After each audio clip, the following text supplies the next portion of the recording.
En tant que thérapeute, j'ai régulièrement des questions de consultants sur divers sujets. Je vous propose de réfléchir dans ce podcast à un de ces sujets.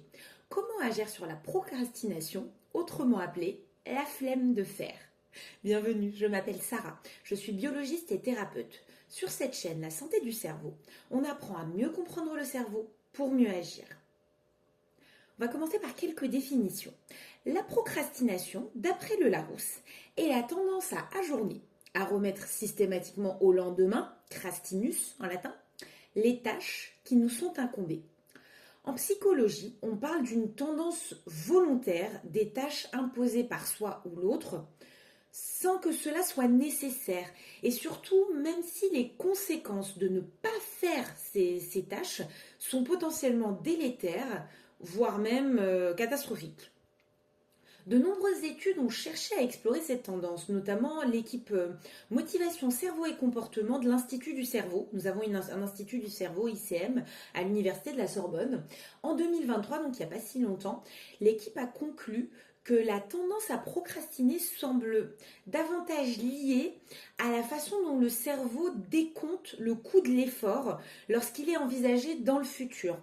Peu importe les bénéfices qui sont associés à cet effort. Le cortex préfrontal, qui est la partie du cerveau qui est juste derrière le front, serait le siège justement de cette délibération coût-bénéfice et la décision de s'engager ou non dans une tâche qui arriverait dans le futur. De même, on a des recherches en psychologie cognitive et comportementale qui amènent une dimension émotionnelle à ce processus de procrastination. Alors, je vais essayer de ne pas écorcher, c'est le docteur Tim Pychyl, il me semble, de l'université de Carleton, qui a défini la procrastination comme un mécanisme d'évitement émotionnel.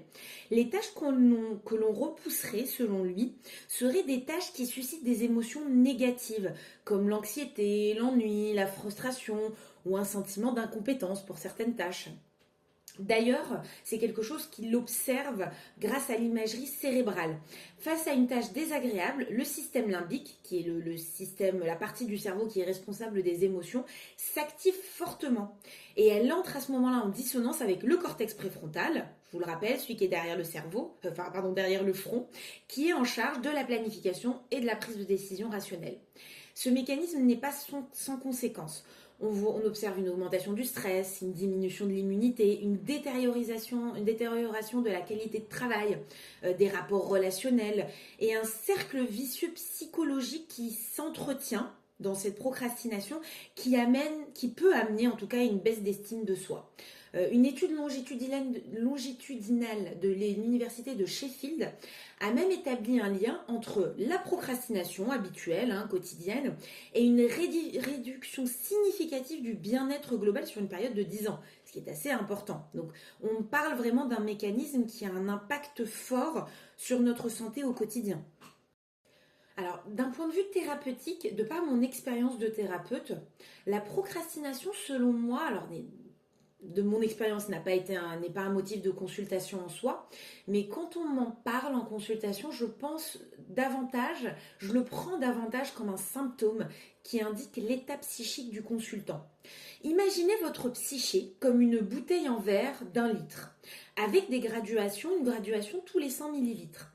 À chaque contrariété, la bouteille se remplit de 100 millilitres, jusqu'à être complètement pleine.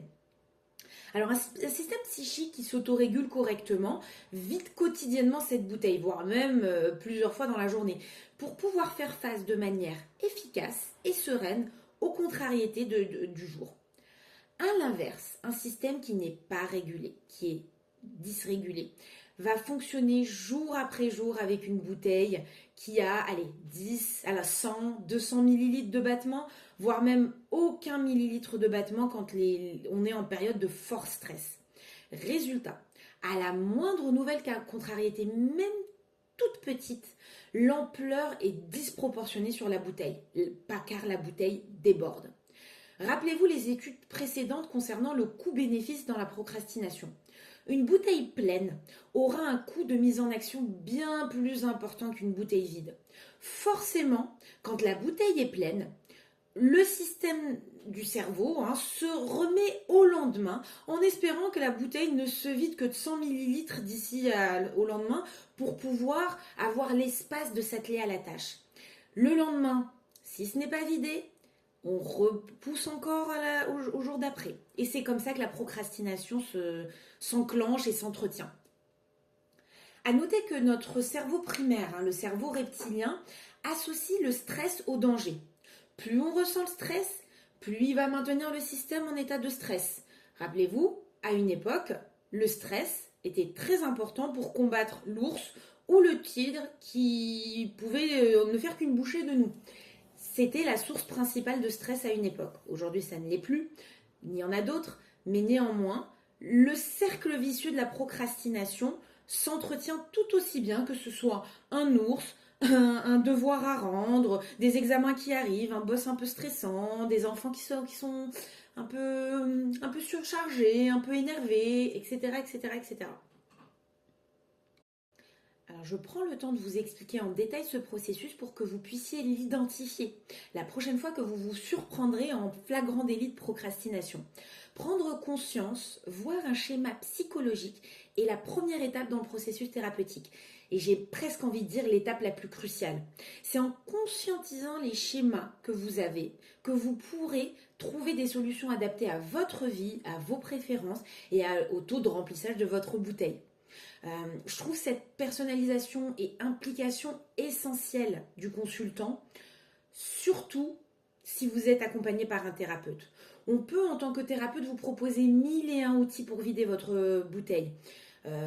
Pour ne citer que certains, la méditation, la cohérence cardiaque, les différentes pratiques artistiques, les différentes pratiques sportives. Certains vont purger leur stress très rapidement, simplement avec des respirations et un immobilisme physique.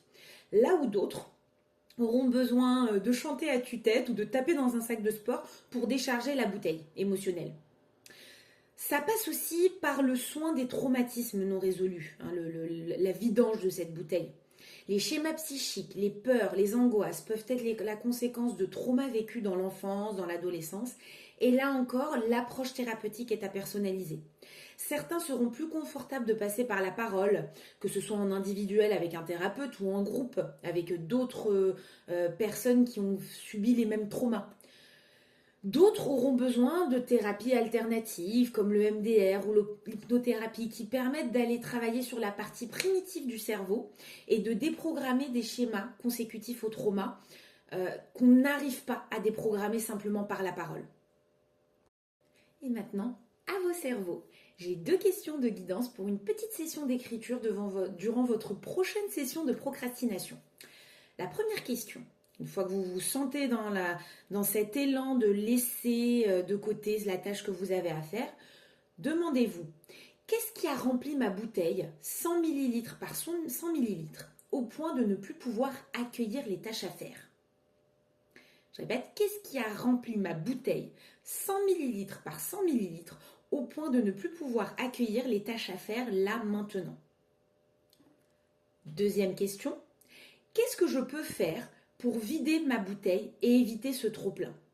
Là, tout de suite, est-ce qu'il y a quelque chose qui me permettrait de vider cette bouteille et d'éviter de sortir ce trop-plein que j'ai? N'hésitez pas à lister plusieurs activités et à tester par la suite, à chaque fois que vous aurez cette envie de procrastiner. Voilà, ah tiens, je m'étais noté cette activité-là, je vais essayer. Voilà. Et petit à petit, ça vous permettra de vous faire une petite liste d'activités qui, face à la procrastination, vous permettra de libérer et d'avoir de l'espace pour vos nouvelles tâches à faire. C'est tout pour moi. Merci pour votre attention. Prenez soin de vous et de votre cerveau.